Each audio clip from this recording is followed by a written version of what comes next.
पूर्व केंद्रीय मंत्री और भाजपा की वरिष्ठ नेता स्मृति ईरानी जी हमारे साथ हैं। कल संविधान का 131वां संशोधन जिससे महिला आरक्षण बिल को 2029 से पहले लागू किया जाना था, वो विपक्ष के सहयोग न मिलने की वजह से गिर गया। मैडम, भारतीय जनता पार्टी या पूरी सरकार ने, अगर देखा जाए एनडीए ने बहुत कोशिश की, प्रधानमंत्री ने बार बार अपील की तमाम राजनीतिक दलों से, विपक्षी पार्टियों से, बावजूद उसके कहीं ना कहीं कांग्रेस अड़ी रही, डीएमके अड़ी रही और वो पार्टियां, समाजवादी पार्टियां जो पहले भी विरोध करती रही थी। क्या लगता है कि अब वो इससे लोकतंत्र की जीत बता रहे हैं, संघीय ढांचे विपक्ष की एकता की औरतों की आकांक्षाओं को हत्या कर देना ये लोकतंत्र की जीत होती है क्या? ये बिल किसके लिए था? देश की साधारण सामान्य औरतों के लिए था, ताकि अगर वो कोई राजनीतिक आकांक्षा रखती हैं तो उस आकांक्षा को वो देश की संसद में फलीभूत कर सके। औरतों के सपनों को कुचलना क्या किसी की राजनीतिक जीत हो सकती है? कोई भी इंटेलिजेंट राजनेता ऐसा बयान दे सकता है क्या? सिर्फ कांग्रेस ही नहीं, कल हमने देखा जब संसद में ये बिल गिरा, एक तरफ एनडीए की तमाम महिलाएं, सांसद जो थी वो भावुक थी, वो मार्च निकाल रही थी, वहीं पर जो इंडिया अलायंस के अलग अलग पार्टियां थी वो जश्न मना रही थी। और आज भी इसी तरह का माहौल देश में तो कह रही हूँ, जिनको परंपरागत राजनीति मिली है धरोहर में, वो तो जश्न मनाएंगे कि साधारण औरतों को देश में मौका ना मिले, क्योंकि उनका तो पूरा का पूरा ध्येय ये है कि सत्ता पे सिर्फ वो काबिज रहें और देश की साधारण औरतों को सत्ता में कभी भाग ना मिले। ऐसे लोगों ने जो कल मेज थपथपाई है, उनको देश की महिलाएं, देश की युवा पीढ़ी और वो पुरुष जो संवेदनशील है, जो महिला को बराबर का हक दिलाना चाहते हैं, वो सब कल देख रहे थे। पहले 50% सीटों का बहाना बनाया गया था, जिस पर गृह मंत्री ने सदन में कहा कि वो 1 घंटे में अमेंडमेंट ले आएंगे। बावजूद फिर कुछ और बात कही गई और अब डिलिमिटेशन की बात दोबारा कांग्रेस की तरफ से प्रेस कॉन्फ्रेंस कर प्रियंका गांधी। कांग्रेस का जो प्रेस कॉन्फ्रेंस था वो दोगलापन था। एक तरफ कहते हैं अभी बिल लाओ, उस बिल में था क्या? 2023 के बिल में भी उल्लेख है कि डिलिमिटेशन के बाद ही रिजर्वेशन दिया जाएगा। तो अगर डिलिमिटेशन पर इतना विश्वास है तो कल की सरकार के प्रस्ताव को स्वीकारना चाहिए था। दूसरी बात, उसी प्रेस कॉन्फ्रेंस में कांग्रेस के प्रतिनिधि ने कहा कि वो डिलिमिटेशन की जो व्यवस्था है उसमें विश्वास ही नहीं करेंगे, क्योंकि बीजेपी सरकार में है।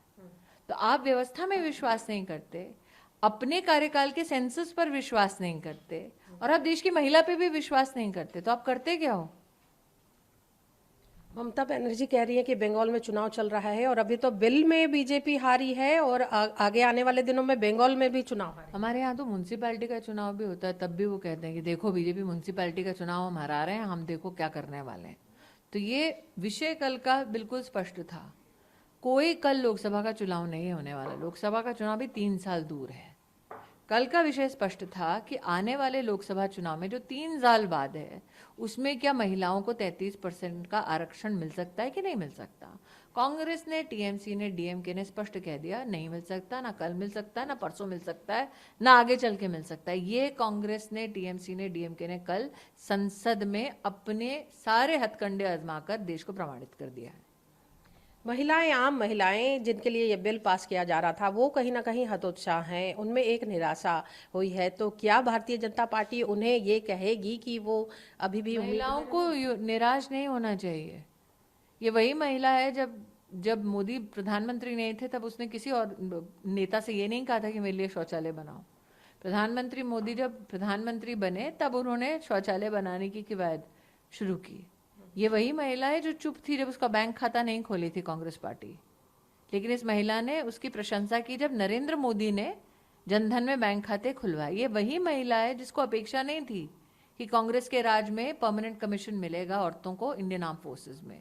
नरेंद्र मोदी प्रधानमंत्री बने, इन औरतों को उनका वो सम्मान मिला। तो हम ये भ्रम ना पालें कि देश की औरतों को कांग्रेस से कोई भी उम्मीद है, चाहे कोई किसी प्रेस कॉन्फ्रेंस में या सदन में कितना भी खिलखिला ले। दक्षिण भारतीय राज्यों को कहीं ना कहीं एक तरह से ये कन्विंस किया गया इंडिया अलायंस की पार्टियों की तरफ से कि उन्हें डिलिमिटेशन होगा, तो डिलिमिटेशन में उन्हें सीटें। कल गृह मंत्री ने स्पष्ट कह दिया कि 50% प्रोपोर्शनल इंक्रीज जो सीट्स में होने वाली है उसका वो अमेंडमेंट लाके ये अश्योर कर सकते हैं। दक्षिण भारत की एक भी पार्टी, विशेषतः डीएमके ने उस प्रस्तावना को स्वीकारा ही नहीं। तो इसका मतलब उनकी मंशा है ही नहीं कि वो दक्षिण भारत क्या, भारत के किसी भी राज्य की किसी भी सीट का संरक्षण करे। एक आखिरी सवाल मैम, आप लगातार बंगाल में भी चुनाव प्रचार कर रही हैं, लगातार वहां पर भी आधी आबादी महिला वोटरों की जो है, क्या ये आक्रोश गुस्से में तब्दील होगा वो? और आप तो इस विषय को जिस पृष्ठभूमि से पूछ रहे हैं, इसका मतलब है कि ये बिल लाया गया था ताकि पश्चिम बंगाल का चुनाव कहीं ना कहीं प्रभावित हो सके। पश्चिम बंगाल की महिलाओं की अपनी चुनौतियां हैं टीएमसी के कुकर्मों की वजह से। ये बिल स्पष्ट रूप से अगले लोकसभा चुनाव में जो 3 साल दूर है उसमें महिलाओं को देश की व्यवस्था देने का विषय था।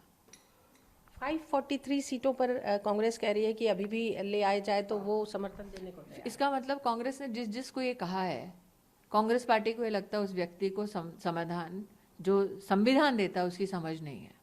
कांग्रेस पार्टी आपकी इंटेलिजेंस को इंसल्ट करती है अगर वो कहती है कि वर्तमान व्यवस्था में तोड़ फोड़ दीजिए, कुछ भी तोड़ मरोड़ दीजिए। ये वही कांग्रेस और उसके घटक दल हैं, सहयोगी दल है, जिन्होंने 2010 में कहा था वर्तमान व्यवस्था को हाथ मत लगाओ, व्यवस्था को बढ़ाओ। आपको याद है? दिखाइए वो क्लिप जनता को। धन्यवाद ईटीवी भारत से बात करने के लिए। दिल्ली से ईटीवी भारत के लिए कैमरामैन संदीप के साथ अनामिका रत्ना।